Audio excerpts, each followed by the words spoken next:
No, it's slanted and it's round. I mean, I might be able to hold it, yeah.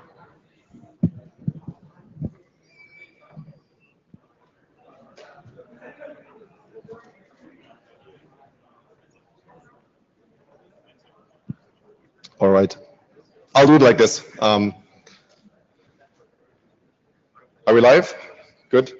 Welcome everybody. Come on in, tell the people that are still outside to come in. Plenary is starting. My name is Lars Eggert. Hello, why are you waving at me? Why? Oh, you're saying hi. Hi.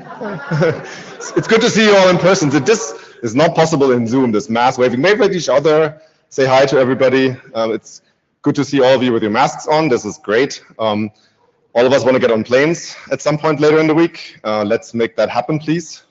I do not want to stay longer. My wife will kill me if the vacation doesn't happen next week.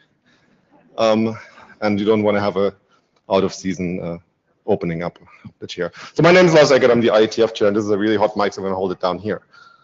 We have the usual sort of presentations about various updates from various bodies, and the usual open mic part at the end. I said that, please wear a mask. When you registered, you agreed to our COVID policy, which requires you to wear masks in IETF controlled rooms. There's some details about what types of masks, because we are an engineering organization and we cannot just say masks. If you don't have one, the Secretariat has heaps and heaps in all colors, so you can like really match your outfit. Even Spencer can match his outfit, which is, I think, a little bit of a challenge. And the only exception, as you see, I don't wear one because I'm an active speaker, because I'm actively speaking, so I don't need to wear one. I'm not doing it because I think the audio quality is better that way. But when I'm sitting down, I will put one on, and if I don't, somebody will surely remember me and tell me. This is the Note Well. You've seen it many times. It's getting longer and longer, and the font is getting smaller and smaller. Basically, when you participate in the IETF, you agree to some obligations and policies. One of them for this meeting was about masks. There's other ones, such as disclosing IPR that you know about. You agree to be civil to others and follow the code of conduct and our anti-harassment procedures. You also agree to the IETF privacy policy. That means, you know, you might be photographed unless you wear one of these spiffy red lanyards which tell the photographers to not bother you. If you haven't seen this, take a look. There's a lot of interesting stuff there that you might want to know. For those of you who are online, good day, good evening, good morning, good night, unfortunately, also for some of you. When you join, your audio will be muted and your video will be off. When you get in line to ask a question later on, I encourage you to show your video. It's nice to see your face. Also, to those of you in the room, please use the Meet Echo tool, either the full one or the light version, the on-site version, to get into the queue, so we have one line. And then, you know, when you get close, come to the microphone. If you can, from remote, use a headset. You can use one in the room, but really it doesn't serve any purpose. And there's a whole lot more about how Meet Echo works and how you optimize its use on that link on the bottom. Right, the agenda is as usual me saying welcome. We have a brief host update from Jason Livingood, followed by some brief words from the IETF, which actually say the ISG, I think, the IAB, the IRTF, the NOMCOM, the IETF LLC, the Trust. We have, unfortunately, a very brief in memoriam session for two participants who passed away. And then we have open mics, and this time the order is ISG, IAB, LLC. And with that, I want to say thank you to our sponsors, Comcast and NBC Universal. Jason, are you here? Coming up. This is your applause.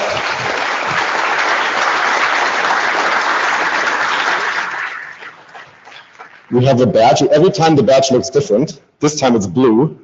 And I'm glad to give this to you. Take good care of it. Find a nice spot wherever you can. All right, awesome. And I think you have a few words for us. Yeah, just briefly, I never like these if they're long, so it's very quick. Thank you for coming. Welcome back to Philadelphia for the first time since IETF 71, so 2008.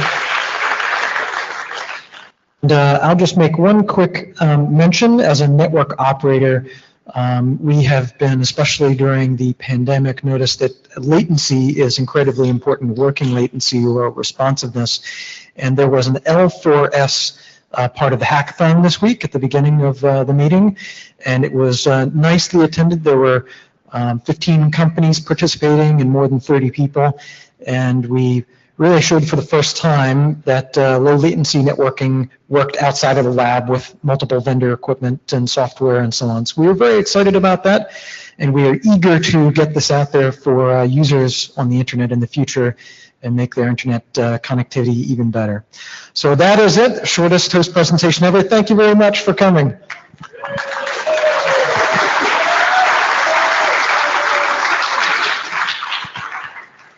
Thank you for leaving so much time for open mic. But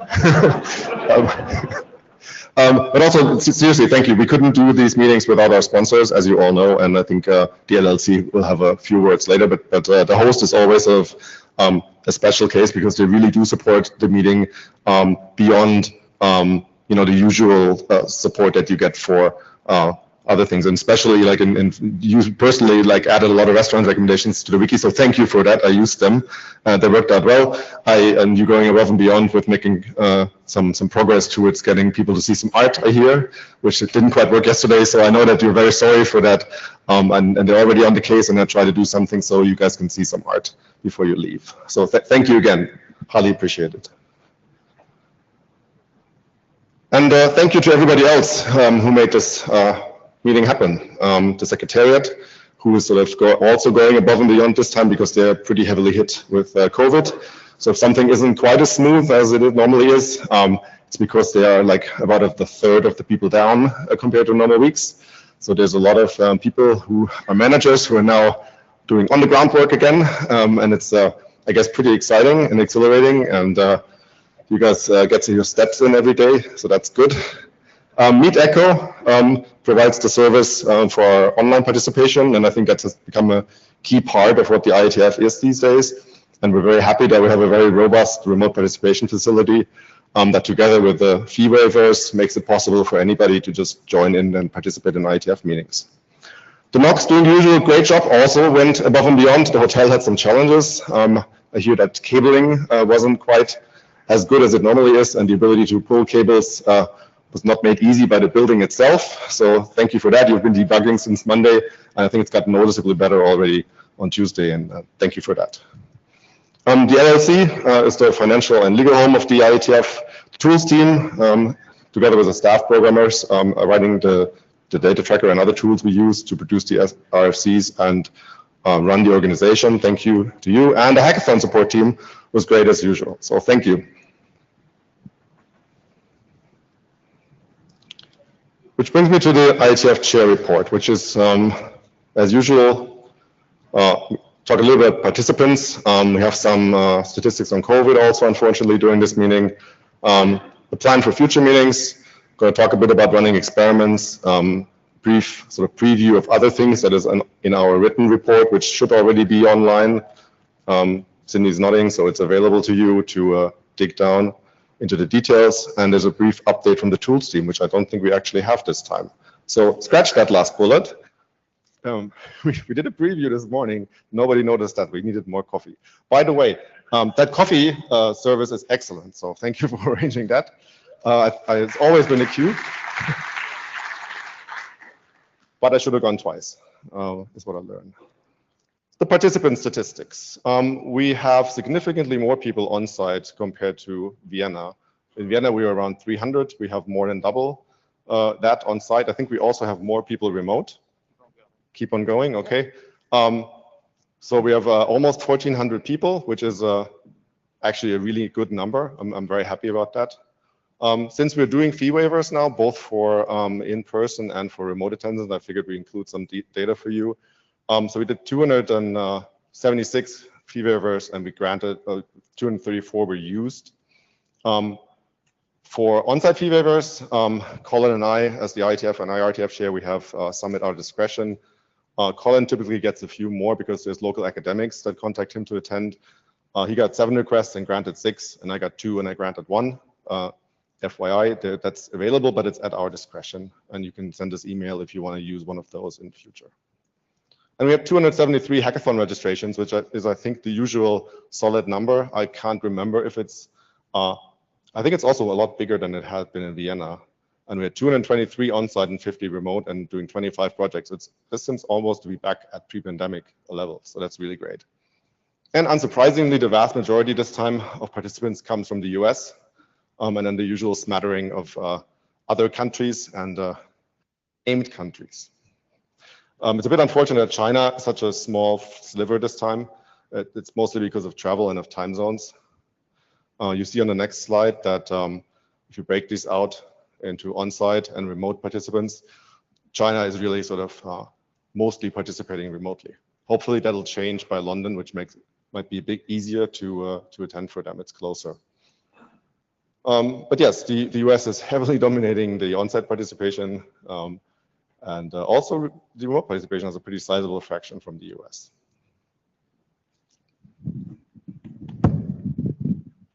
Thank you. All right. COVID cases. So as of today, we had 9 reported cases. And in Vienna, we had 9 reported cases for the entire week. So we're basically at about double-ish what we were in Vienna, which isn't necessarily surprising given that we're also twice the people, right? So it's actually a reasonably good number. Obviously, every case is one case too many, but you can never really go down to 0, unfortunately. And as I mentioned, the Secretariat unfortunately makes up a large fraction of those 9. So they're operating at a reduced capacity. There is free tests available, and they usually seem to be gone, so it's good that you guys use them. Keep using them. There's also free masks and sanitizer and Advil and whatever you want, right? And if you do get infected, test positive, or have symptoms, please go to your room and contact support@ietf.org, and they'll take care of you. Right. This is sort of a brief heads up that we're going to plan on asking you some questions in the post-meeting survey. Those of you who are chairs probably noticed this more than others, but we had way more requests for session time for 114 than we had session time available. And so the ISG made a difficult decision that we're going to limit all working groups to at most 2 hours of session time, which isn't great, right? There's many groups that could have used more time productively, and we cut their time. That's because when we went fully online, we had shorter days that made it easier for online people to participate. And we kept that as we went to hybrid meetings with in-person. So the days here are shorter than the days were at in-person meetings pre-pandemic. So that's where we are, right? The question is, what should we do going forward? Specifically, what should we do for hybrid meetings, right? And there's a few options, right? We do nothing, which means we keep the short days, but we also need to cut session requests in some way or form.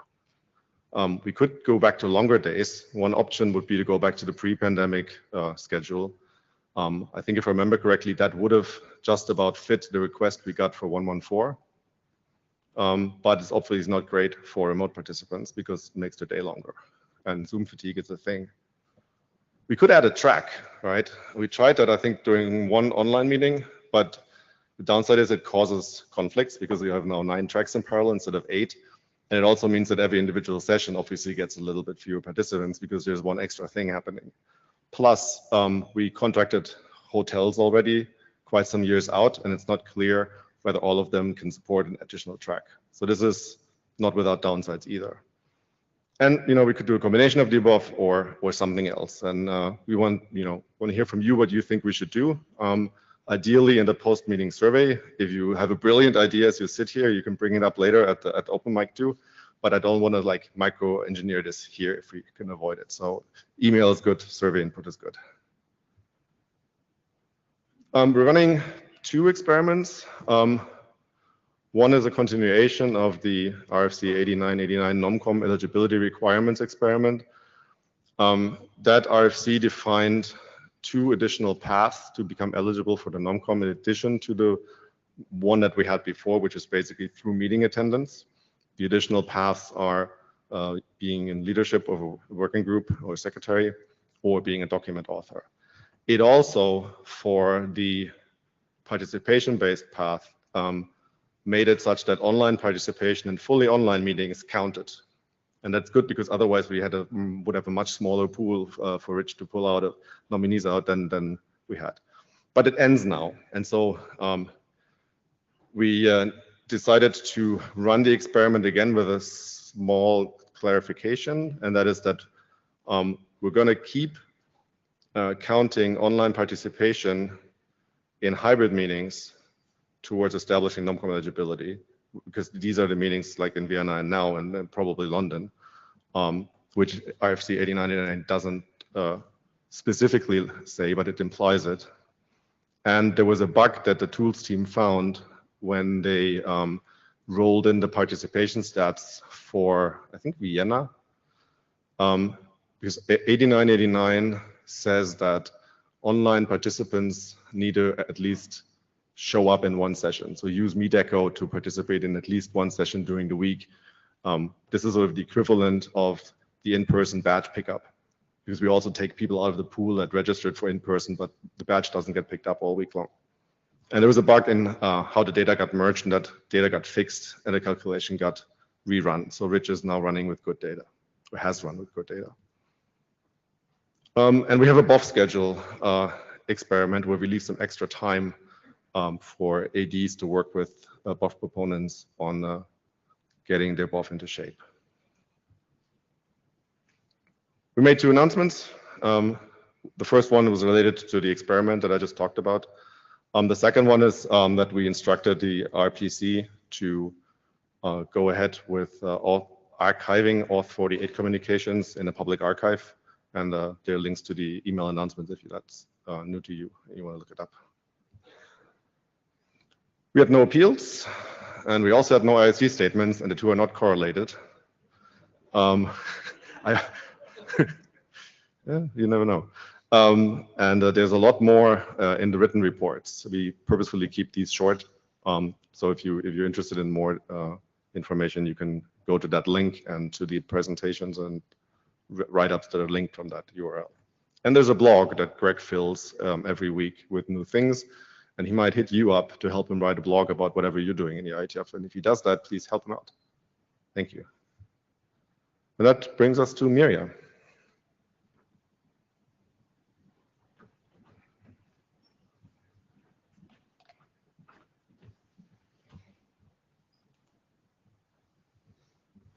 Yeah, hello everybody. My name is Mia Kulevin. I'm the IB chair.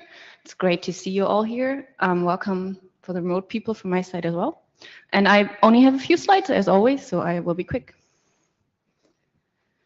Yes, I will only highlight a few things. If you want to know more about what the IAB is doing, there's a full report already uploaded. I just want to mention two quick things.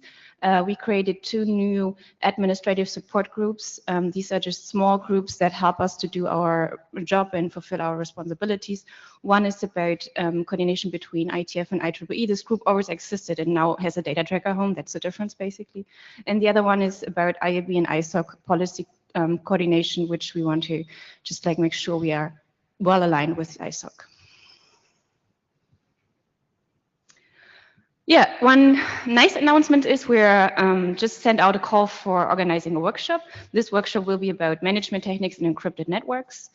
We want to learn in this workshop what are requirements in encrypted network and also for securing management that are actionable. So what are the things that we really can change in future, and who's willing to work on these solutions, and how could those solutions look like? And that's what we want to discuss about. If you have an idea and if you would like to be invited to the workshop, send us your position paper. More information is on the IAB website, and the link you find here, and the position paper would go to us by email. This is the point where I would like to thank some of the volunteers in the community. The IAB selects a bunch of positions every time, every round, every cycle, and we depend heavily on you from this community volunteering for these positions. We had announced or appointed some well-qualified, good people, and we had like a good pool, but like sometimes we do have diversity problems, so we really depend on you putting your name in or you poking other people to put their name in. Especially I want to thank Victor for serving on the Board of Trustees, ISOC Board of Trustees, Vittorio for serving on the ICANN NOMCOM committee, Jim for the GWG, and then Tim is serving us on the CCG. Thank you to all of you. And as I just said, we're always looking for some candidates. We have 2 open calls for feedback. That's actually the lower point on the slide, and you can send us feedback about these. You find more information on the IAB webpage. But we're also looking for a new liaison manager for for a specific ISO group. This is always a little bit hard to find because we look for people who have like some experience in both groups. But effectively, actually here, I don't think you have to have too much ISO experience. You just have to be willing to learn to go there to interact with them. So if you have any interest, please contact us. And then this was already my last slide. This is like the exciting news we have this time, which is we're done with the RC editor model, version 3. It's up and running. The RC has been published. We have the RC series working group, and we have 2 chairs, thanks to Pete and Ecker. And there was already the first meeting on Monday. There's a mailing list you can subscribe. We have the RC series approval board nearly together. We're still looking for the new RC series consulting editor, but otherwise we already had a meeting on Monday, and there's also a mailing list that you can't subscribe to, but you can look at the archives if you're really interested. And like from the IAB side, we also closed both of the related groups here. One is the RSOC, which was previously having the oversight, and then the other one is the program that actually did all the work. So big thanks to everybody who was involved in making this happen, especially to the editor, Peter, and to the chairs of this program, Elliot and Brian.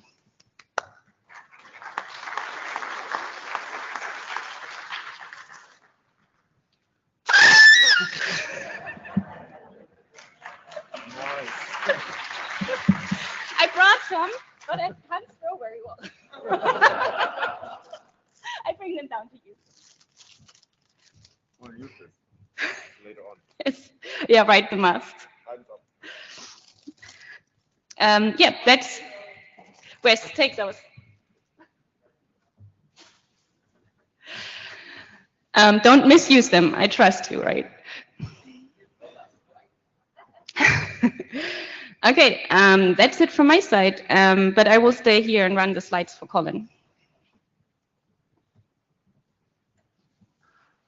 Hi, thank you, Maria. I'm quite sure I couldn't follow that. Thank you. Next slide, please. Hope you can all hear me. Yes.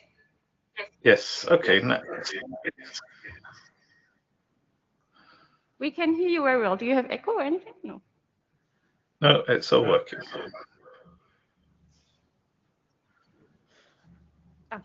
All right. All right, thank you.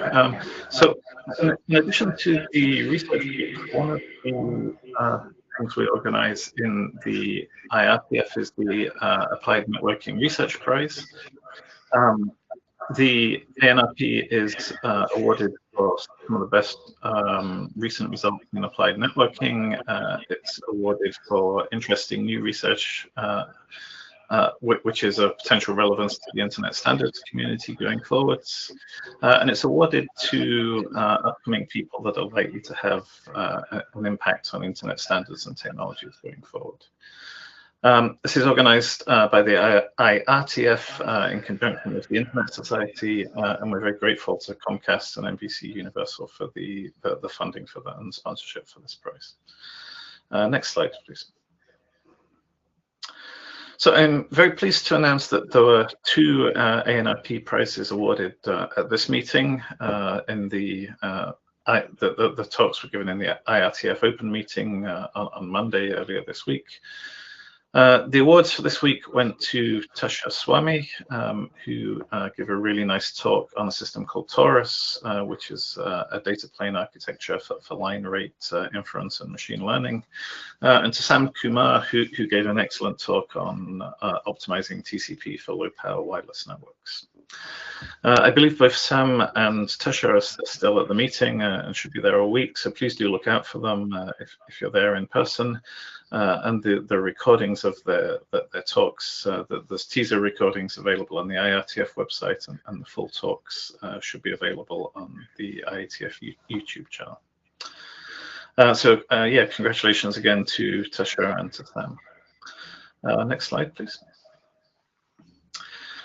In addition to this, look out for talks later this year at the London IETF by Gautam Akiwati, Corinne Kaff, and Daniel Wagner, who will be receiving the ANRP at the London meeting. And also, we're planning on opening the nominations for the 2023 awards in September this year. So please do look out for the call for nominations and nominate any interesting applied networking work which you're aware of for the awards next year. Next slide. In addition to the Applied Networking Research Prizes, we also organized the ANRW in conjunction with ACM SIGCOM.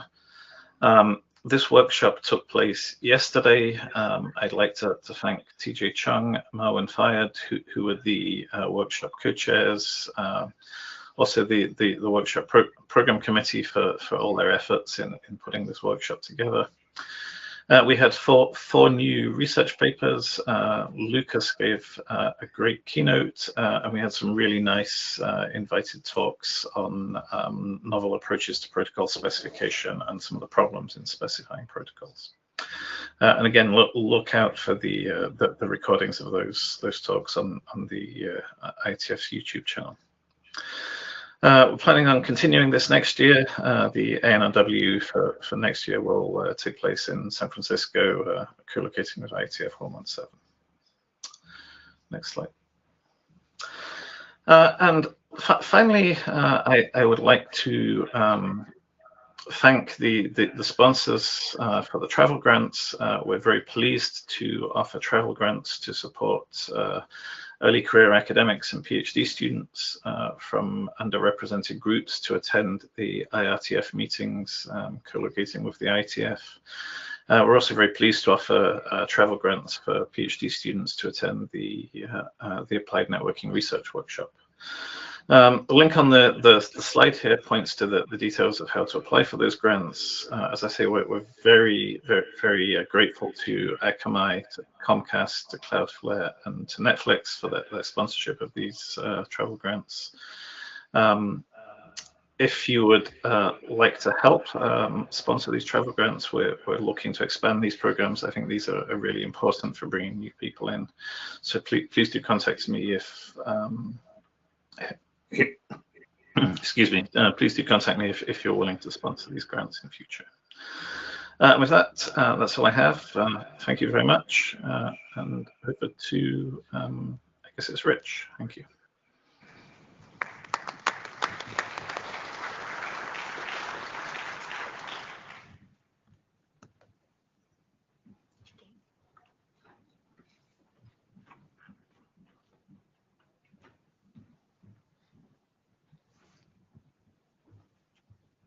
Hi. How do I get the next page? Click. How do I get the next page? That is a good question. It should be this one. It's cunningly not visible. Okay, so I'm the new incoming non-com chair. We're running a bit behind. So what we're going to try to do to speed things up, these are the people who volunteered. Are there any objections? Okay. Thanks. I sent my son the YouTube link and he says, believe it or not, this is not the most boring Zoom meeting I've ever been in. Okay. Yeah. Took some notes. Actually, of interest, there are over 270 volunteers, which is probably not a record, but it's really pretty high. So thank everyone who volunteered. We're going to try to make up the time.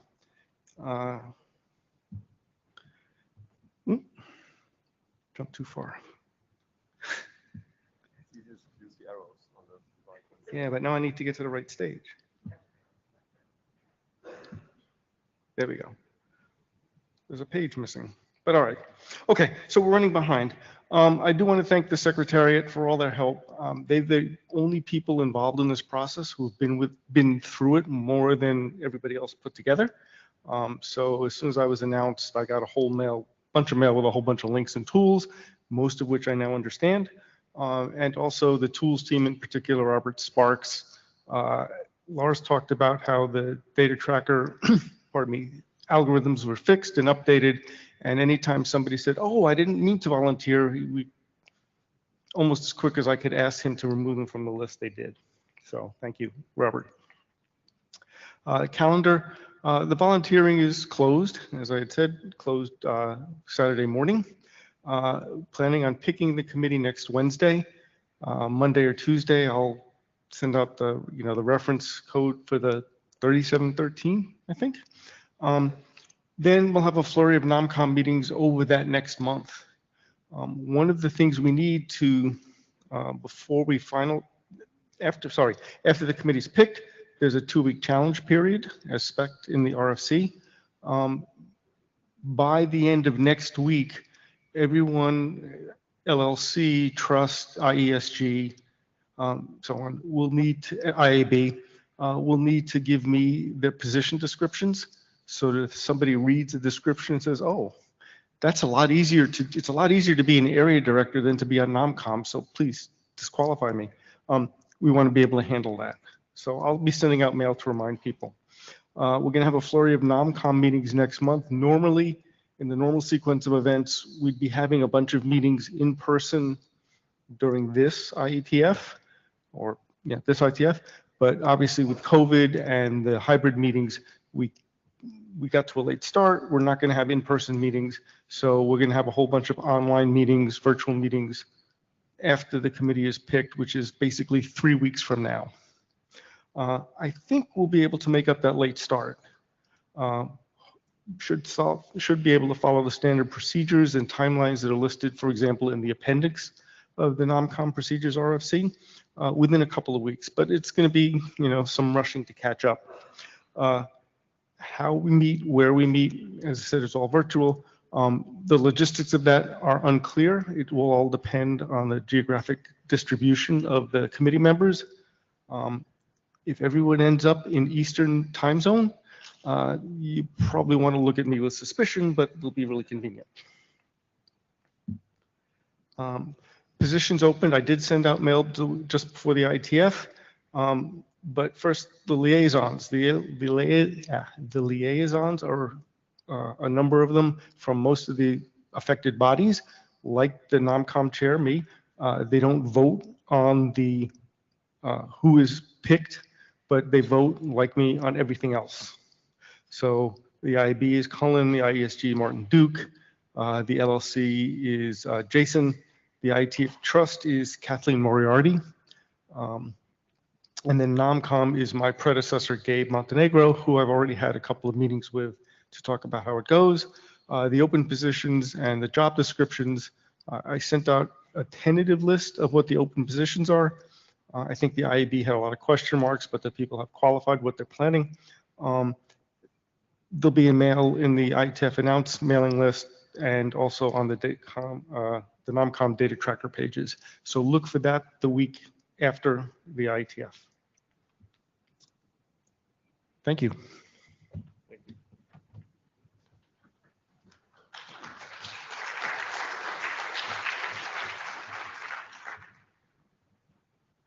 So next up we have the LLC. That's a 2-part presentation. First part is going to be given by Greg Wood and the second part by Jason Livingood, as far as I know.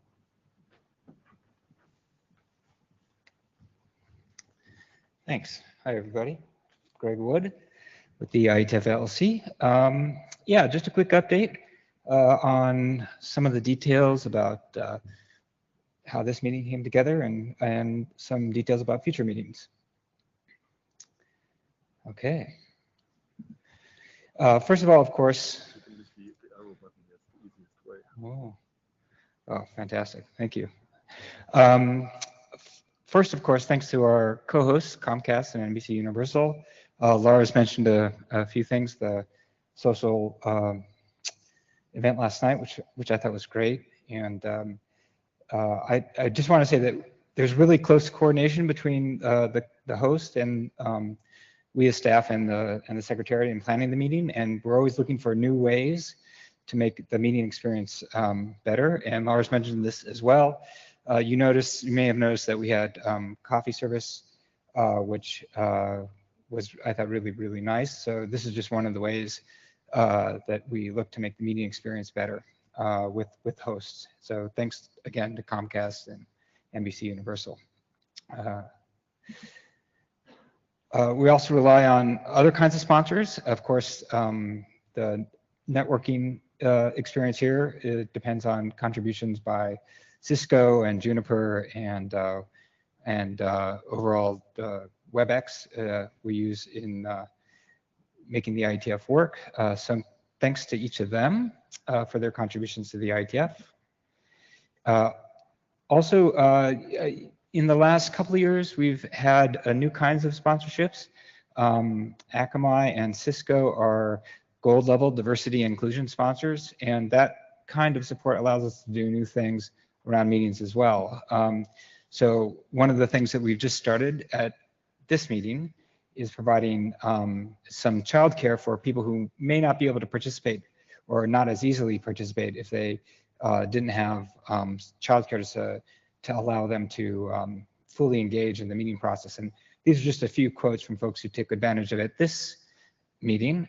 We're planning to set something up like this again for 115.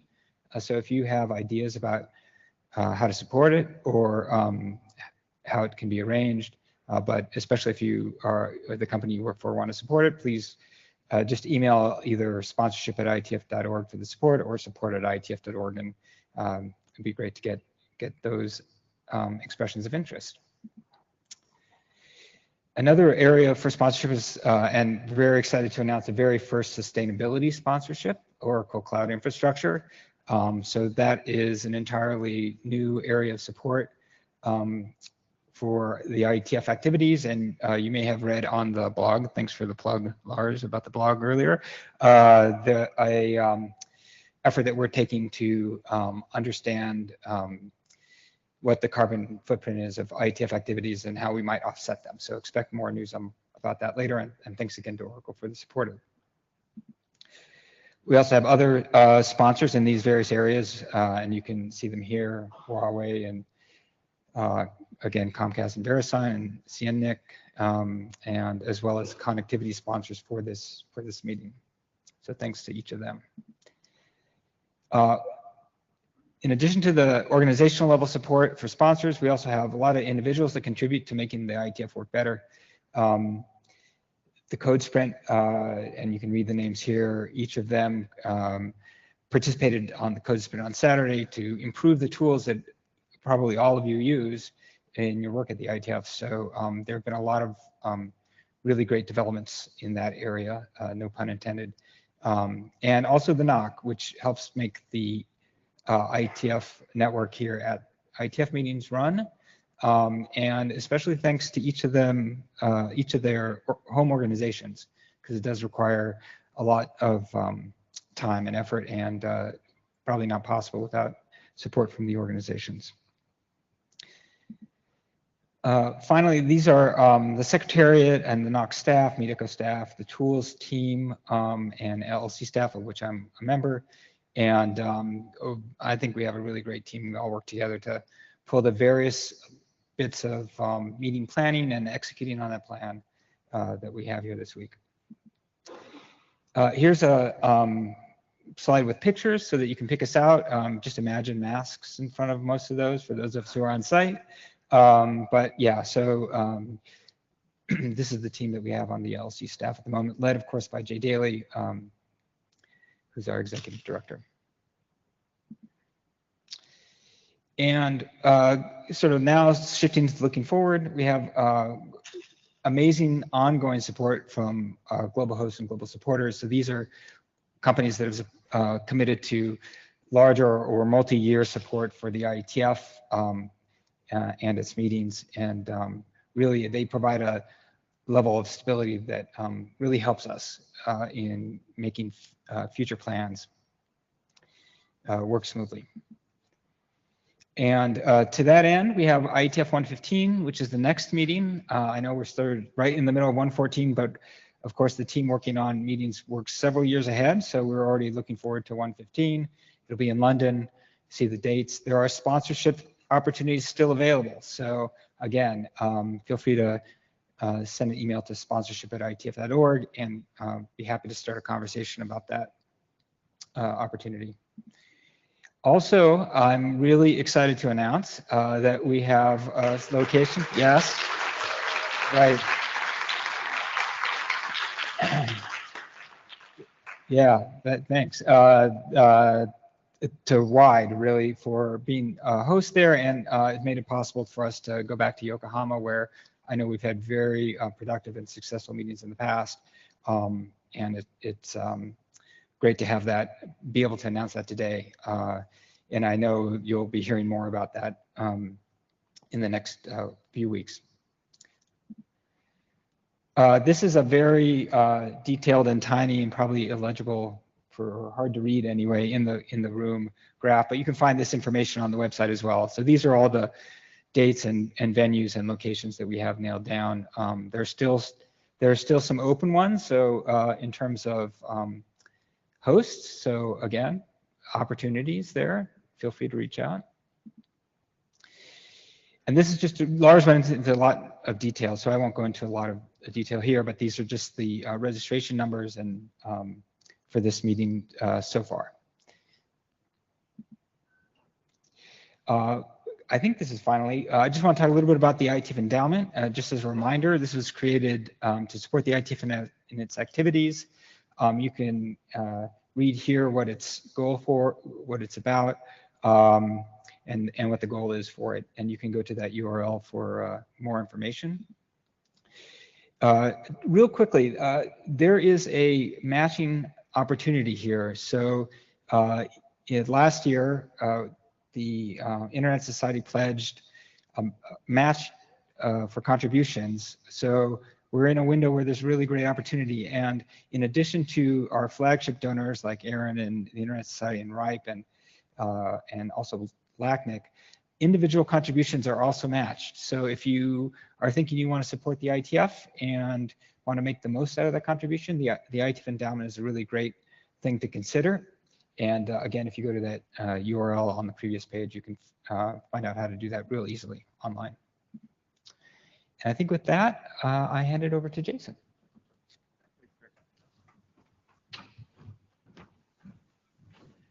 Great, thank you. So this is the LLC board part of the presentation. These are current board members. I think at some point we should probably update our photos. These are all like pre-pandemic, so lots changed.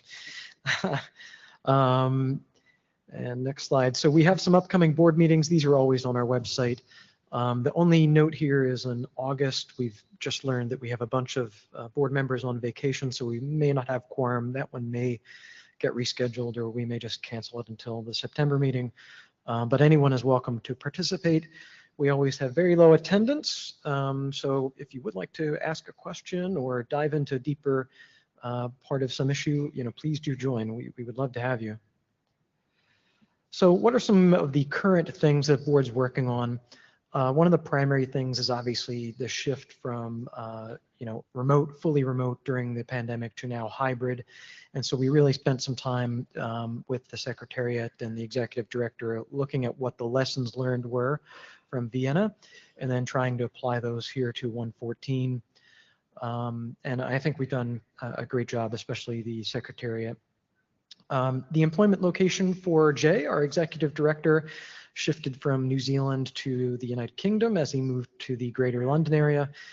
These are one of those things that sounds small but is insanely complicated because of all the different tax and retirement and currency exchange types of complications. We also had our annual strategic planning retreat and went over a bunch of issues. Those minutes are all published, so you can see what we talked about. We have been placing a lot of focus now that we have Lee Berkeley on board on the fundraising progress, and this is a key area of focus. We have a wonderful matching program courtesy of ISOC, and so are focused a lot on seeing some real progress there. Finally, or not finally, excuse me, next, we also updated our investment policy earlier in the year. And so we started executing on those things and making some changes. Despite the market conditions, we've had over the past few years, we ended up making a lot of those decisions after one of the recent dips. So, somewhat good timing, but I think that's more by chance than anything else. Certainly not our plan or something like this, just based on the execution of those things. And we're working with new auditors on the annual audit. This is taking longer than expected. Every few years, it's a good practice to shift from one auditor to another so that they bring a different perspective. ISOC recently changed theirs, recommended a new one for us, so we've been following that, and we hope to have that audit published very, very soon. And we know our partners that are ISOC are eager for that as well. And then finally, we did provide some feedback to the IETF Trust on their restructuring consultation, and we published that in at least one of our recent meeting minutes, so you can see exactly what we had sent to them in their process. Now on to budget. There continues to be considerable uncertainty in our operating model, primarily because it's very hard to predict how many people will want to or be able to come to a meeting. And so the registration numbers or the revenues are heavily driven by attendance. And so there's uncertainty around this. And we've also found that, I'm sure as you have for traveling here, that the cost to travel has risen as well post-pandemic.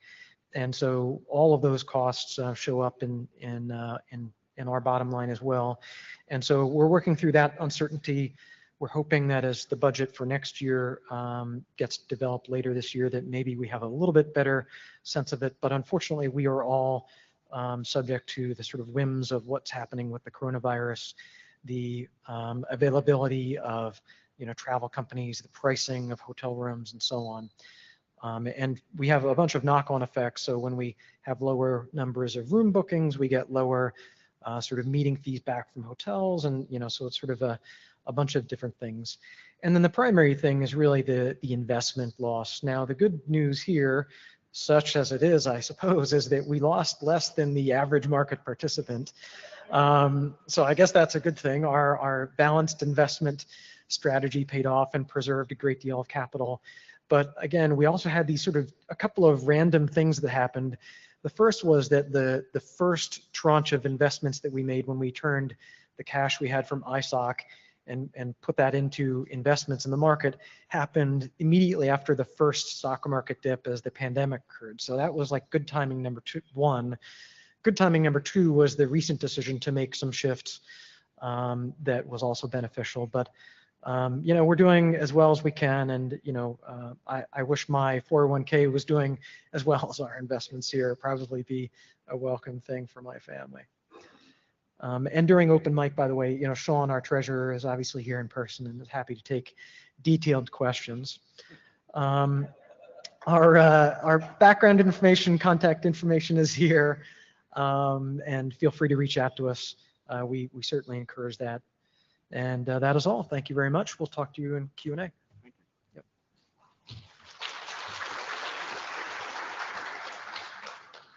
Next up is Joel Halpern for the Trust.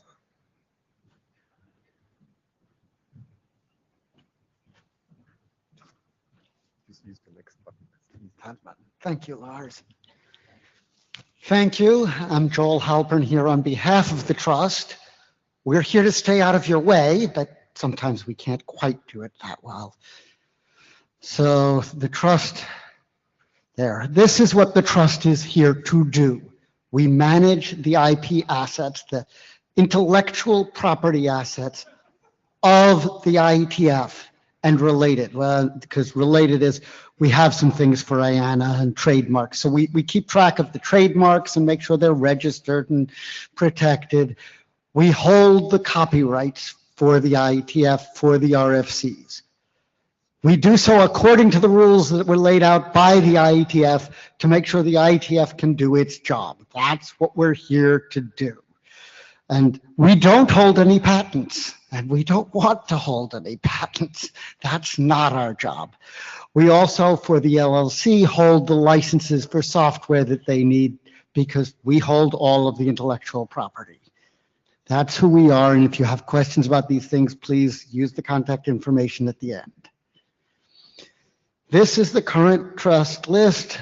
Glenn Dean is our chair. He would be up here, but he couldn't be here this time. Kathleen Moriarty is our treasurer. I'm a member, Stefan Wegnar, and Victor Kursa.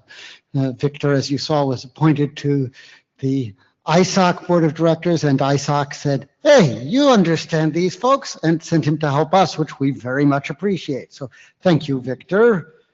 Right here, he's started a 2-year term, and we very much appreciate his assistance and participation. And then you may have noticed a small change from previous years. John Levine has served for quite a number of years on the trust and is stepping off now somewhere there. John, I can see you. Please come up here.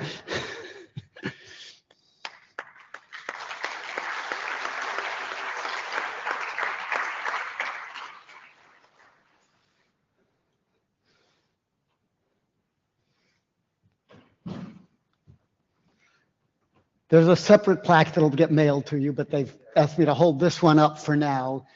There is a plaque for you to thank you for your service, because we really do appreciate it. Oh, good. Well, you know we appreciate it. In fact, we got a hat special for you. Wow. As far as we know, the only one in existence. It goes with my IETF mask. Exactly. Thank you. Thank you, John.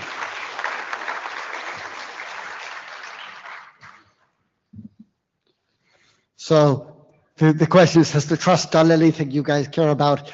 You have heard probably repeatedly, we talked about it at the last plenary, and we did hold a consultation to the community about it. We've been trying to restructure to fix a historical artifact. Historically, the trust is set up literally as a trust in Virginia, and that causes a number of problems. And we wanted to restructure as a Delaware nonprofit corporation, still called the IETF Trust. We don't want to have to go fix all the documents that talk about the IETF Trust, so we've checked and we think legally we can still be called the IETF Trust and just be a Delaware nonprofit corporation. We brought in a separate set of lawyers who were in a good position to help us with this, and we held a community consultation on this. There is all the material that was available on the links, so you can go look at it. If you still have questions about why we're doing it, please get in touch. We very much appreciated the folks who joined the WebEx and who sent questions on email, and even the feedback from the LLC. We appreciate everybody's comments. We have concluded that consultation. Whoops, I was right there. We're still on this slide. And we have put out an email that says, yes, as far as we can tell, this is still the right thing to do, and we're going to go ahead and do it. And unless somebody tells us something we completely missed, probably next week we'll actually tell the lawyers, go file the paperwork. But I mean, if we've missed something, tell us. But we really, because our job is to make things work for you. As I said, we really want to be out of your way. We're just supposed to make things work. One interesting thing that was brought to us first by staff, but has now started coming up from other parts of the community, are these IETF supporter and protocol badges. These little badges that people want to be able to use on web pages or on other things to say, I support this activity or I support the IETF. And we worked with our lawyers on what is the licensing we can do to make this available as minimally invasive as possible. So see the website for the exact terms, but there are these now licenses that can be, these badges that can be used to say, I support Quick or I support the IETF. They're doing another one, I think, for L4S that they've asked us to approve, and we're working with them to get the final details on that one sorted out. So we're happy to do this, and we hold the copyright so that there's no question about where they live. And That way we publish the licensing information for it. And those are the links for contacting us. And I'll be here for the rest of the week. So, and most of the trustees are here. So thank you very much.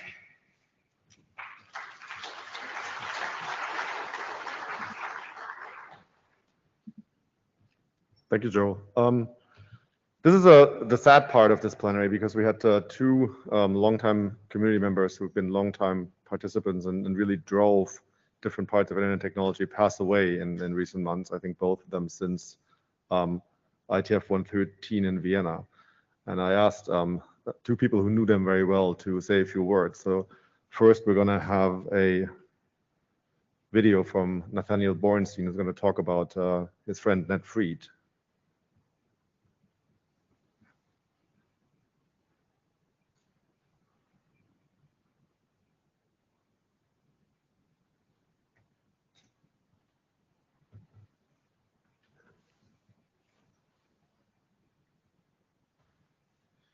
It would be reasonable for me to talk about Ned Fried and mention only his contributions to the IETF, IAB, IESG, and IANA, and particularly his 50 RFCs.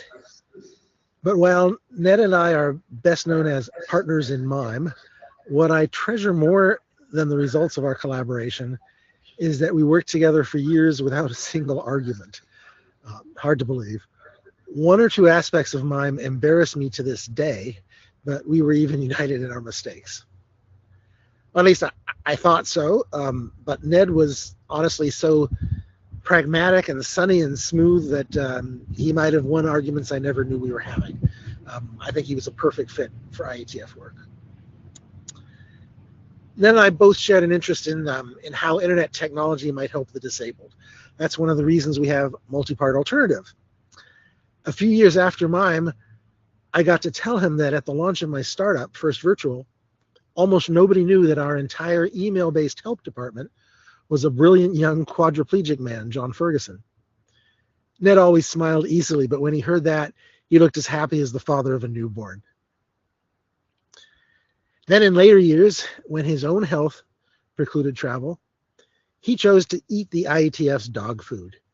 He proved to early skeptics, even within our community, that our technology allows a great mind to be a leader from thousands of miles away. Ned Fried helped design and build a world where great minds can transcend limited bodies, and then he demonstrated it. Rest in peace, old friend.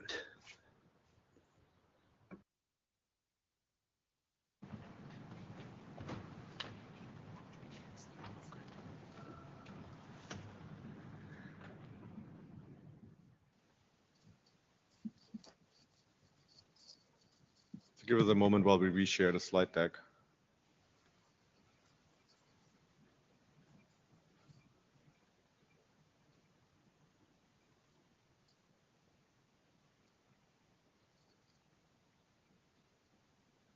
We have too many slides. Thank you, Cindy. Yeah, the participant who passed away recently was Stephen Kasner, and Eve Schuler is online to talk about her collaboration with Stephen. Eve, go ahead. Thanks so much. Thanks for this opportunity to say a few words about Steve. He was a longtime friend, colleague, and mentor to many of us within the IETF community. And for those of you who may not have had the pleasure of knowing Steve directly, his vision and leadership were instrumental to the success of IETF multimedia standards and protocols that have driven the success of IP-based telephony and multimedia conferencing, as well as other real-time multicast and unicast applications. He began that journey at Occidental College, graduating in 1973 with a degree in mathematics and then obtaining a master's in computer science from USC in 1976. But beginning in 1974, he joined USC's Information Sciences Institute, and he contributed to the design and implementation of the earliest experiments with packet voice on the ARPANET, and thus contributed to the publication of the Network Voice Protocol, RFC 741, published in 1977. That's a year before the TCP/IP split and a year before UDP was defined. As higher bandwidth packet satellite and terrestrial networks became operational in the 1980s, He led the project at ISI to develop and deploy packet video over those networks. And Steve's first participation in IETF meetings was documented as being 1988, attending IETF number 11. And as many of you may recall, his lovely wife of 40 years, Karen Kastner, often attended IETF meetings with him. Steve went on to found the Audio Video Transport Working Group, AVT, and served as its chair from 1991 until 2003. He authored 15 RFCs, and in particular was an author and the principal editor of the Real-Time Transport Protocol, RTP specification. Beginning in 1992, he was the primary organizer of the movement to establish the MBONE, an experimental virtual network overlaying the internet for broadcast of audio video using multicast IP and RTP-based applications. It enabled live streaming of IETF meetings, including return audio from remote participants, and in many ways was the precursor to our hybrid MeetEcho meetings, as well as the multitude of video conferencing apps in our lives today. The MBONE also carried the first internet radio broadcasts, provided audio chat rooms for network geeks, streamed NASA TV of the first Hubble repair, broadcasted a Rolling Stones concert, resulting in a Newsweek article boldly displaying Steve Van Jacobson and Steve Deering as our modern day superheroes, and demonstrating the first distributed music performance with distributed performers at the ACM Multimedia 94 conference. In 1995, Steve took his expertise into the commercial arena to further develop conferencing and streaming applications at Precept Software, later acquired by Cisco in 1998, where he was a distinguished engineer. And from 2000 until retiring in 2014, he shifted gears to work on network performance measurement and routing analysis as a fellow at Packet Design. In retirement, he continued to work on various projects, such as volunteering for the Computer History Museum to produce an operational emulation of the 1960s era IBM 1620 computer, the room-sized computer where he first got his start in coding as an undergrad at Oxy. As a brilliant engineer, Steve also enjoyed sharing his creations with others, one of the more unique ones being his solid-state digital Monopoly game that he first showcased at the PC Festival in Anaheim in 1978. Steve also was an early adopter of electric vehicle technology. Not surprisingly, he enjoyed helping debug the early Tesla Roadster model before it was even released to the public. For those of you who had the privilege to work with Steve, you know firsthand that he had an encyclopedic knowledge about anything and everything with which he became involved, and he enjoyed being a keeper of the prehistory of the internet's evolution towards packet audio and video. His attention to detail was unrivaled by anyone I have ever met, and his meticulousness motivated those of us lucky enough to collaborate with him to bring our best selves to the tasks at hand. In addition to his wisdom, Steve was the consummate role model for quiet leadership, humility, and kindness. Steve passed away on the morning of July 4th, 2022, an auspicious date in the US, celebrated as Independence Day. And I couldn't help but imagine when the fireworks began in the evening, that the fireworks were celebrating Steve's life, all that he accomplished, and all the people whose lives he touched. I want to close by paraphrasing some wise words penned by Colin Perkins when he nominated Steve for the Internet Award, and I quote, "Steve has long provided an example of how an IETF working group chair should act with humility and fairness while building on a deep understanding of the underlying technology and systems architecture. He saw consensus where none seemed possible, and he would patiently listen to all sides of an argument, identify concerns and correct misunderstandings of the architecture, then quietly, carefully, respectfully help the working group come to consensus," end quote. In conclusion, and to echo the sentiments of the many people who reached out to me after my posting to the IETF list about Steve's passing, it was truly a gift to have worked with him. Steve, you will be sorely missed. For those of you who might wish to send condolences to his family, to know further details about the memorial to be held in August, or to donate to the endowed chair in CS that he and Karen seated with the honorarium from the IEEE Award, and that was established for the newly created CS department at his alma mater, please reach out to me. And thank you again for giving me this time. Thank you. Oops. I'd like to ask for a moment of silence for Stephen and Ned.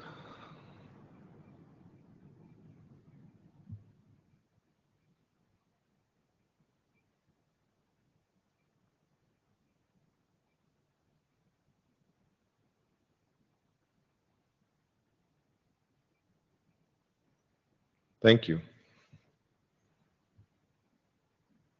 Shifting gears, it's time for open mic.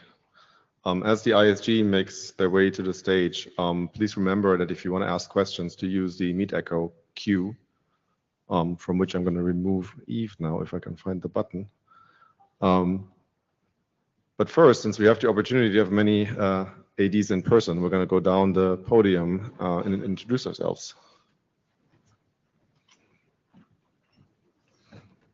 Since I'm standing, I'm going to start with myself. I'm Lars Eggert. I chair the IETF and I chair the ISG.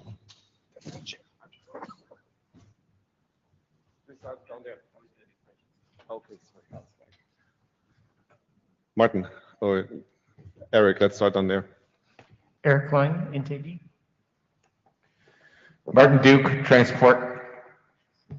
Roman Daniliou, Security. Jahid John Shaka, Transport AD. Andrew Woolston, Routing AD. Warren Kamari, Ops. John Scudder, Routing. Representing applications in real time for Francesca Palambini, I am Murray Smith. Yes, Lars Eggert, Gen AD chair. Eric Wenk, Int. Rob Wilton, Ops Management. Mia Kulevind, IEB chair. Paul Vargas, Security AD. Alvaro Natana, Routing AD. Okay, that's us. And the queue looks empty from up here.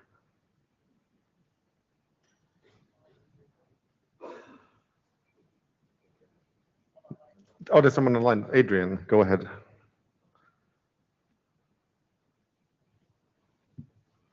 Thank you. Oh, maybe not. Thank you, Adrian Farrell. I'm very appreciative of the work that the ISG does, and I know what's involved and how much effort there is. I'm also definitely not pointing fingers here, but I suppose if the hat fits, wear it. Does the ISG have a reasonable expectation for how long it should take, absent exceptional circumstances and vacations and unresponsive authors and so on, for a document to move from publication request to IETF last call? If so, what does the ISG do to monitor that and move documents along? And if not, would the ISG like to consider setting the expectations of the community? Thanks for the question, Adrian. So the ISG is monitoring this, but as you might imagine, or as you know from first-hand experience, that the load is somewhat bursty and also differs quite a bit between the areas. And so it's more of a question for how does individual areas, how do they manage their queue? And for routing, for example, right, we added a while ago a third area director to help with the processing of the documents because routing had quite a burst come for several years. The data tracker is a good tool. So each AD, as you probably know, has a dashboard where they can keep track of which documents are in which state.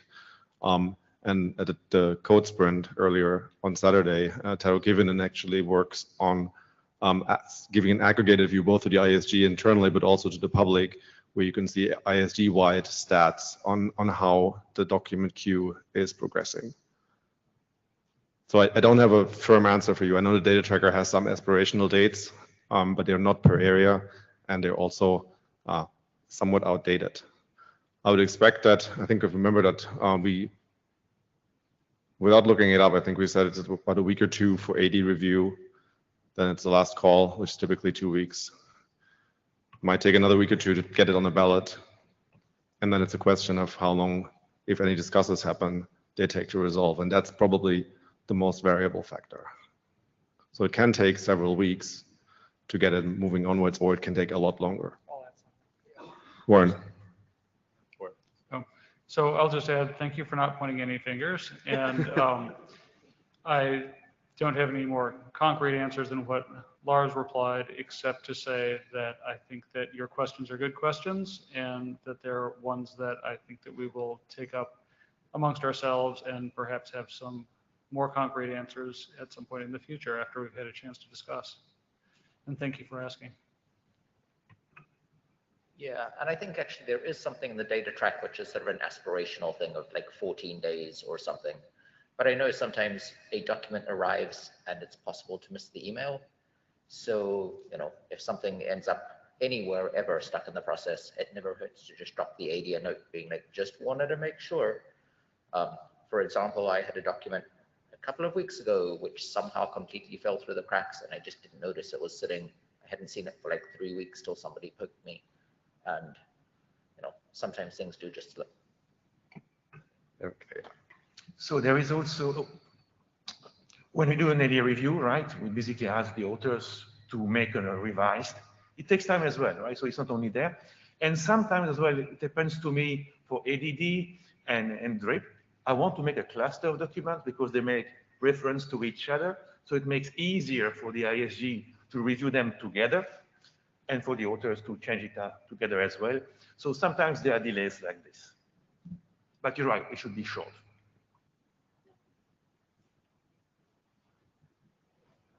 So thank you. Maybe put notes in the history tab when you know that there's something so that people can look and see what's going on. Yep, that's a good suggestion. Thank you.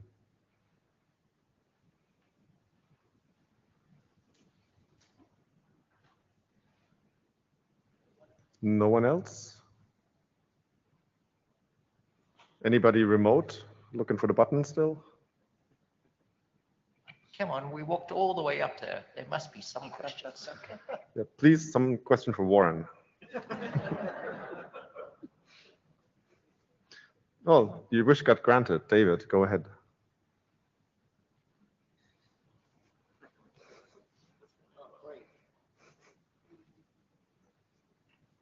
This won't end well. David Skenazy. I see I have a reputation. Warren, what did you think of the cookies this week? I think that the chocolate ones were really big, but kind of soft, and actually they were kind of difficult to eat because like the white and the brown chocolate would come out. So other than that, and it would also be good if there were some that were like oatmeal raisin. There were actually some oatmeal raisins one today that were pretty good. Really? I guess you ate them all then, didn't you? Sorry. Thank you, Warren. So I was going to say if there's nobody else, we have enough time for the IAB to get a lot of questions, but Rich is in the queue, so go ahead, Rich. Yeah, sure. I know a bunch of you are either aging out or want to get out. Is there anything the community can do to help you look for incoming volunteers to take your position? Actually, I was Idle hoping, question. Yeah, I was hoping somebody would mention something about that. I mean, I know I would be very happy to chat with anybody who's in any way interested in running for Ops AD. I think it's fun. And you know, it's really interesting. If anybody is in any way interested, please come and chat with me. I will be around, drop me email, etc. And I'm assuming that most other ADs have a similar view, you know, talk to them about Ops AD as well. Yeah, I mean, to reiterate what Warren said, we've talked about this at the retreat and thinking of a pipeline. Thank you for the question. We welcome the community to come to engage us. What I'd probably say is the areas are both similar and kind of different, and so there's commonality of the role and there's differences in the role. So probably for approaching in the area you're interested in is the place to start. Certainly in security, we welcome engagement. Thanks. Yeah, and the same goes for the transport area, of course. And Warren and Roman had said enough. I don't need to remind you guys, but yeah, please come and talk with us. And I think like I just add that like a common fear is often about the time commitment, and there certainly is a time commitment. It is not something to do in the margins of your job, but at the same time, it is kind of what you make it, and it can expand and contract to the time you have available. So please don't let that be a barrier, and please talk to somebody before you dismiss the possibility on that basis. And it's not sort of so visible to the community, but most ADs actually actively worry about succession and building a leadership pipeline. Basically, when they start a job, right? Because you do want to be able to leave it with somebody who can continue the work, and so this sort of basically, we even the new incoming ADs, right? That was a discussion we had pretty early on in March or April. Like, how do you do this? And so when they reiterate, if there's anybody who's interested in serving on any of these bodies, frankly, not just the IESG, but also IB or LLC, talk to the people who is currently sitting, and then we're more than happy to answer any questions you might have.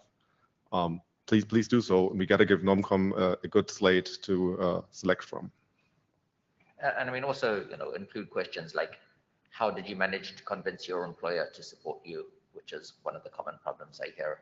Things like that, sort of when you got appointed, how did you make it so management would support you, which were the good bits, etc.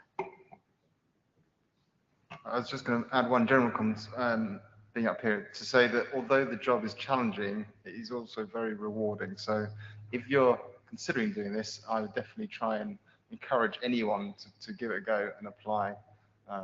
So that's my view.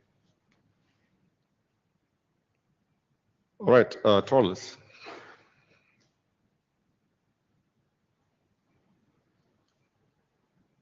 Is Torlis remote or in person? No, sorry, I'm remote right now. The unmute button was hard to find. When it comes to the leadership, there was also, I think, last time the question raised about, the working group chairs and some observations being made about old duplicate, triple, quadruple working group chairs. Was that topic ever gotten to a point where the ISG had some opinions or thoughts on this?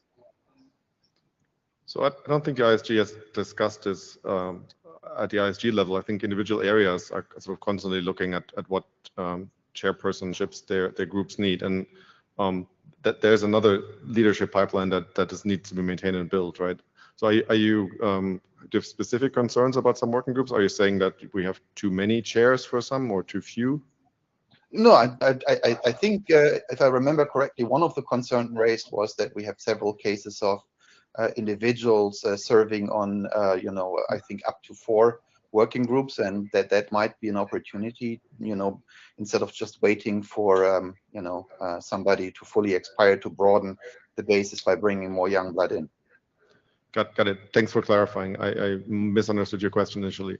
So yeah, we did actually discuss this sort of, it's not really a problem, but this sort of case where you have chairs that serve for a long time, sometimes decades, because it does sort of, in a certain technology area, quote unquote, block the ability for somebody new to rise up, right? And we didn't really conclude ISG-wide. I personally decided that whenever we recharter something, I just bug the rechartering AD and say, hey, would this be a good time to roll in some new chairs? And then we have a discussion.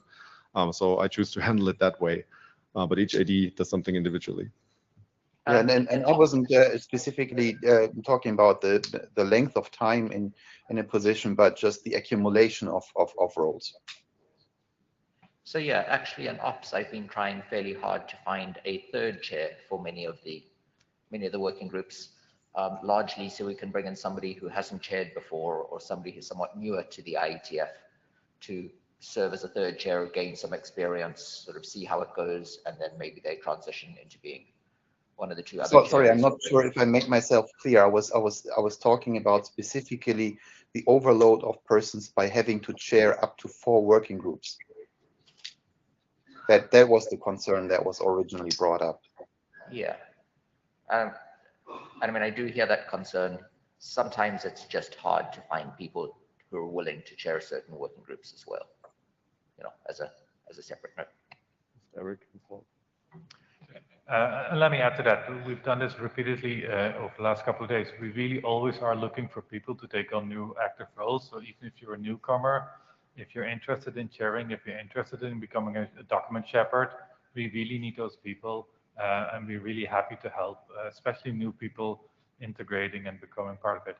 And the more new people we get, the more we can avoid having chairs, the same chairs on 4 different groups. So please reach out to us on the ISG to volunteer.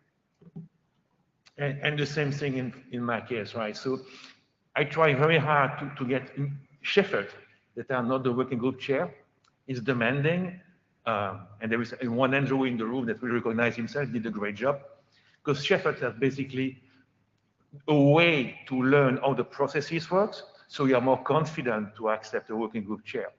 And you have seen the amount of boss we have the last 2 IETF, meaning creating new working groups where we need new chair. That's really where we all try to get let's say, a senior or experienced chair together with somebody who was maybe a shepherd before. It's simply giving the opportunity to learn on the job, because there is no working group chair school, right, or working group chair universities. You learn it on the job. So if somebody, you see a document, the chair asking for a shepherd, please step forward. In art, at least, we very much like this whole model of an experienced chair with an inexperienced chair to try to breed new talent so that we don't have the repetition problem that we see. We're already talking about it for some of the BOFs that we held today, where can we get that sort of pairing? Can we identify that sort of pairing? So we're sensitive to the problem, and we're trying to solve it as early in the process as we can. I can also, just from my side, echo what was said there. And in fact, in one of the working groups that'll be shortly chartered, that's exactly what we've done, a senior pairing with someone who hasn't chaired before, and that way we can raise more people up, rather than just increasing the duplication on people. So I'm very supportive of that model as well. Okay, let's go to Barry.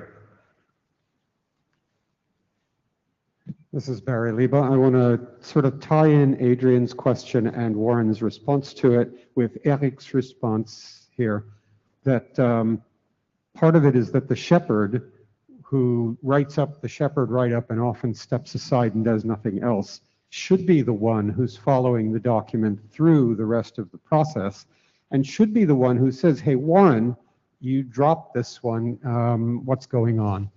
So this is a word to the shepherds, not a question to the ISG. Please stay active through the rest of the life of the document and make sure things keep moving along and that you unclog things that need it. Thank you, that's exactly correct. That's the role of the shepherd.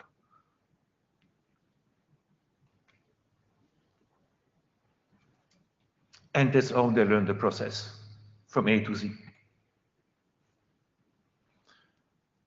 I've commented on ballots recently that the shepherd write-up, for example, does not get due attention. It's kind of like, let's get this out of the way and just get it done. And that's kind of where we stop hearing from the shepherd. And I'm trying to encourage more thorough handling from there.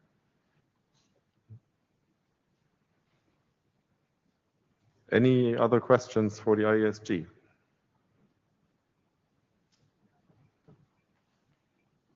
Thank you. That brings us to the IAB.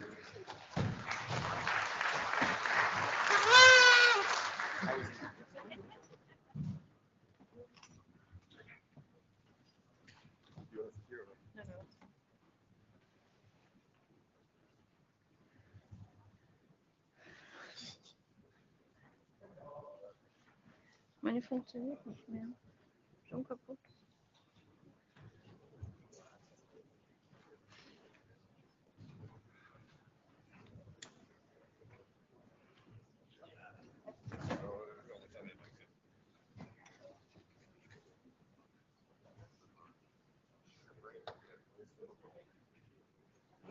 Yeah, so we have a few people remote, but actually let's start with the remote people for a change. Colin, do you want to start? Yeah, hi. I'm Colin Perkins. I'm the IRTF chair. Robin? Hi. Chanbin, IB. Jen Kan? 健康瑶 IB. Great to have you here. We start on this side. Colin Jennings, IAB.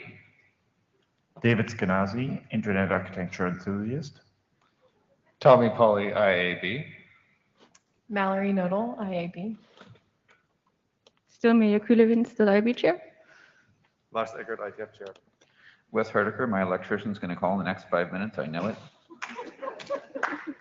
Jari Arko, IAB. Jin Wu, IAB. So the mic is open for questions. Yeah, Warren Kamari, Google. David, how are your cookies? Exactly. David, what did you think of the cookies this time? You know, I really enjoyed the oatmeal raisin ones today, personally. I had two. I had to stop after that. but maybe there's still some more. I should have had more. I'm sad now. I didn't have a single cookie, but that's a different story. I mean, that might be cause for an appeal. Eric. So a question for David, if you don't mind, David. What do you think about the coffee? You know, my general take on coffee is that it keeps me awake, and it did its job. So I don't actually know how to tell what is good coffee or not. But this one kept me awake, which is hard at IETF. Pretty true. Thank So you. I had a good friend that has this theory that bad coffee from like, you know, a 7-Eleven or Mini Mart is actually the best way to drive. Because while the caffeine is taking a while to hit in, the bad taste keeps you awake. You see, the IEB is very busy.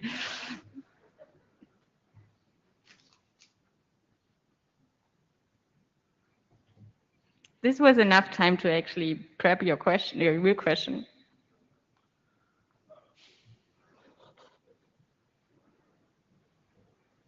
No? Well, thank you. That's a great evening. See you tomorrow. We have somebody.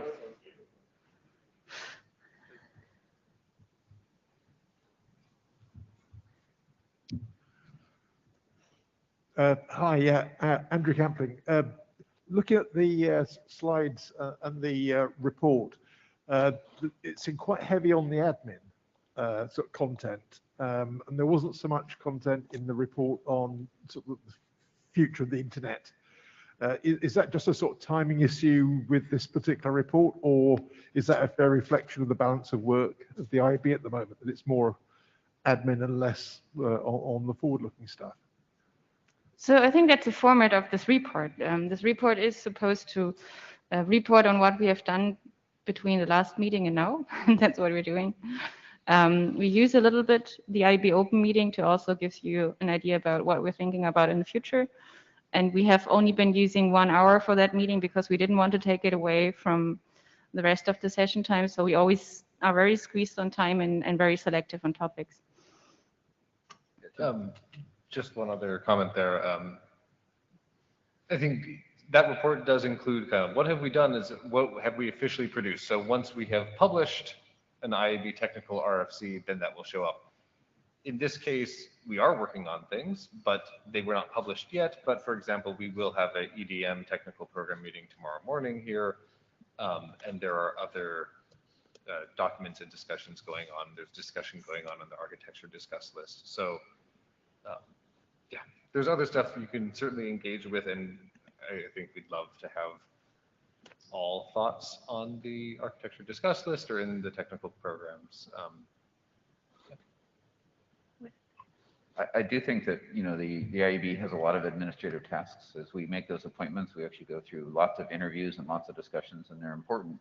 But there are a few things that we have accomplished that we have, you know, that weren't on the slides really. We're forming 2 new workshops coming up, and those will be highly architectural and highly technical. And there's a couple of reports coming out from past workshops and stuff. So we have gotten some technical stuff done too, and we're currently reviewing a number of drafts that have come in, you know, for IAB potential publication on the IAB stream and things like that. But you're right, probably the slides were a little administratively heavy. Yeah, so in the same vein, I think it's quite easy to report on the admin things, even though we do quite many of those tasks and they are important, but it's easy to list a large number of them. But some of the architectural technical stuff actually takes a while. So as mentioned, there's one workshop that we now announced. There's another one on environmental impacts of the internet and internet applications that's coming up soon. And it takes a while to prepare this. So that's what's happening in the background, and it might be just one slide or one item on a report, but it does take a while. I'm just looking for the remote people for a second, so give them also a chance. But okay, any other questions?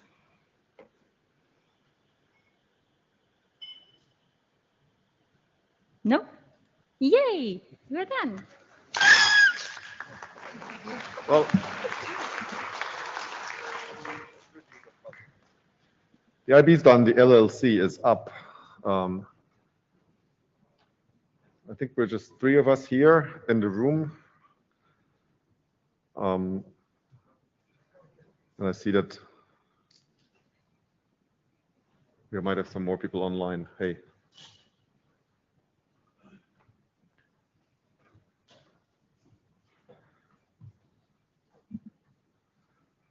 Right, so this is us.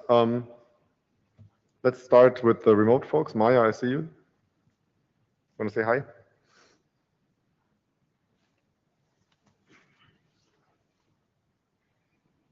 I think you're muted, Maya.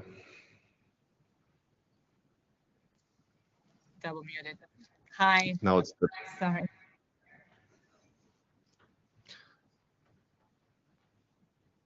Jason Livingood. Sorry, Jason Livingood. Sean Turner. And Lars Eggert. And why are you sitting so far apart? True, you're smarter than us. I don't know if we have Peter von Roste online. It's late in Europe, so probably couldn't make it. Right, that brings us to the open mic for the LLC. Do we have any questions?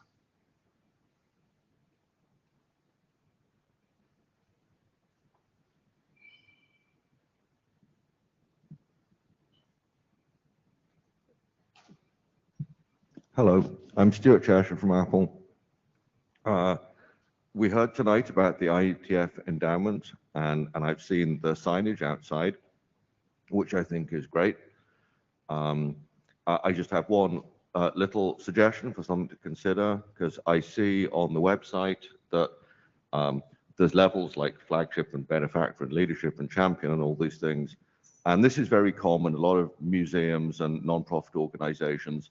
And to be very blunt, it's appealing to people's vanity. It's a way of encouraging people to give a bit more money. But the amounts of money are not listed on the webpage. So I don't think it serves the purpose if we actually keep the amount secret. Now, I know it's crass to talk about money, but if we're going to do the fundraising, let's either do it or not do it.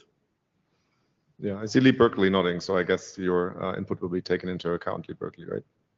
Great, thank you, Stuart. So Stuart, I never think it's crass to talk about money because it's kind of the job, right? To make sure we got enough to have these meetings. So thanks for your suggestion. So what level would Apple be comfortable with, Stuart?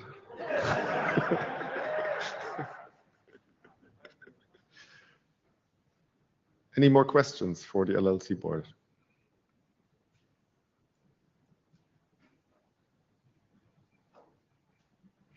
Going once? Enjoy your evening. Bye-bye.